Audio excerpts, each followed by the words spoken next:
ಬೀದರ್ ಜಿಲ್ಲೆಯ ಭಾಲ್ಕಿ ತಾಲೂಕಿನ ಹಾಲಹಳ್ಳಿ ಸಮೀಪದ ಬೀದರ್ ವಿಶ್ವವಿದ್ಯಾಲಯಕ್ಕೆ ಸೇರಿದ ಕೋಟ್ಯಾಂತರ ರೂಪಾಯಿ ಬೆಲೆ ಬಾಳುವ ಜಮೀನಿನ ಒತ್ತುವರಿ ಆಗಿದೆ ಎಂದು ವಿಶ್ವವಿದ್ಯಾಲಯ ಕುಲಪತಿ ಪ್ರೊಫೆಸರ್ BS ಬಿರಾದಾರ್ ಮಾಹಿತಿಯೊಂದನ್ನು ನೀಡಿದ್ದಾರೆ. ವಿಶ್ವವಿದ್ಯಾಲಯದ ವತಿಯಿಂದ ಜಿಲ್ಲಾ ಪತ್ರಿಕಾ ಭವನದಲ್ಲಿ ಪತ್ರಿಕಾಗೋಷ್ಠಿ ನಡೆಸಿದ ಸಮಯದಲ್ಲಿ ಒತ್ತುವರಿಯ ಬಗ್ಗೆ ಪತ್ರಕರ್ತರು ಕೇಳಿದ ಪ್ರಶ್ನೆಗೆ ಉತ್ತರಿಸಿದ ಕುಲಪತಿಗಳು, ಹಾಲಹಳ್ಳಿ ಗ್ರಾಮದಲ್ಲಿ ವಿಶ್ವವಿದ್ಯಾಲಯದ 322 ಎಕರೆ ಜಮೀನು ಇದೆ. ಆದರೆ ಕೆಲವರು ಆ ಜಮೀನನ್ನು ಒತ್ತುವರಿ ಮಾಡಿಕೊಳ್ಳಲು ಪ್ರಯತ್ನಿಸುತ್ತಿದ್ದಾರೆ. ಒತ್ತುವರಿ ವಿಚಾರವಾಗಿ ನಾವು ಪೊಲೀಸ್ ವರಿಷ್ಠಾಧಿಕಾರಿಗಳಿಗೆ ಹಾಗೂ ಧನ್ನೂರ್ ಪೊಲೀಸರಿಗೆ ಪತ್ರವನ್ನು ಕೂಡ ಬರೆದಿದ್ದೇವೆ. ಆದರೆ ಇದುವರೆಗೂ ಯಾವುದೇ ಕ್ರಮಗಳಾಗಿಲ್ಲ. ನಾವು ನಮ್ಮ ವಿಶ್ವವಿದ್ಯಾಲಯದ ಜಮೀನಿನ ಅಳತೆಗಾಗಿ ಸರ್ವೆ ಮಾಡಿಸಿದ್ದು, ಸರ್ವೆ ಕೆಲಸ ಇನ್ನೂ ಕೂಡ ಕೊಂಚ ಬಾಕಿ ಇದೆ. ಆ ಕೆಲಸ ಪೂರ್ಣವಾದ ಬಳಿಕ ವಿಶ್ವವಿದ್ಯಾಲಯದ ಜಾಗಕ್ಕೆ ಸಂಪೂರ್ಣವಾಗಿ ತಂತಿ ಬೇಲಿ ಅಥವಾ ಕಾಂಪೌಂಡ್ ನಿರ್ಮಿಸಲಾಗುವುದು ಎಂದು ತಿಳಿಸಿದ್ದಾರೆ. ಆಗ್ತಾ ಇದೆ, ತಾವು ನೋಡಿರ್ಬೋದು.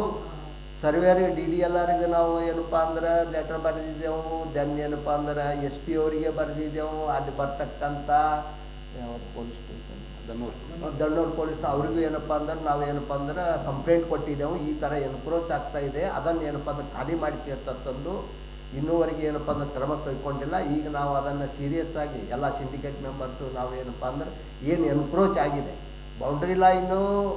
ಈಗ ನಮ್ಮದು ಗುಲ್ಬರ್ಗಕ್ಕೆ ಹೋಗ್ತಾ ರೈಟ್ ಸೈಡ್ ಏನು ಲ್ಯಾಂಡ್ ಬರ್ತದಲ್ಲ, ಅಲ್ಲಿ 14 ಎಕರೆ ಬರ್ತದೆ ಆಪೋಸಿಟ್ ಸೈಡು.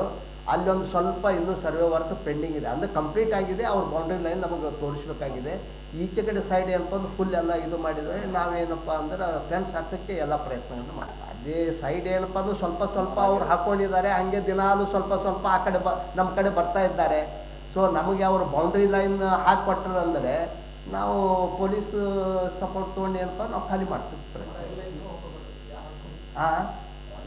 ಇಲ್ಲ ಸರ್ವೆ ಅವ್ರು ತೋರಿಸ್ಬೇಕಲ್ಲ, ಅದೇ ತೋರ್ಸೋಕೆ ಅದು ಪೆಂಡಿಂಗ್ ಅದ. ಅಂದಾಜು ಒಂದು ಎಕರೆ 2 ಎಕರೆ ಹಿಂಗೆ ಆಗಿರ್ಬೋದು ಅಂತ ಅನಿಸುತ್ತೆ. ಅದನ್ನು ಆದ್ರೆ ಅವ್ರ ಹತ್ತಿರ ಯಾವುದೇ ಡಾಕ್ಯುಮೆಂಟ್ಸ್ ಇಲ್ಲ. ನಾವು ಅದ್ರ ಸಲುವಾಗಿ ವೆಯ್ಟ್ ಮಾಡ್ತಾ ಇದ್ದೇವೆ. ಅದನ್ನಾದ್ಮೇಲೆ ಅದನ್ನು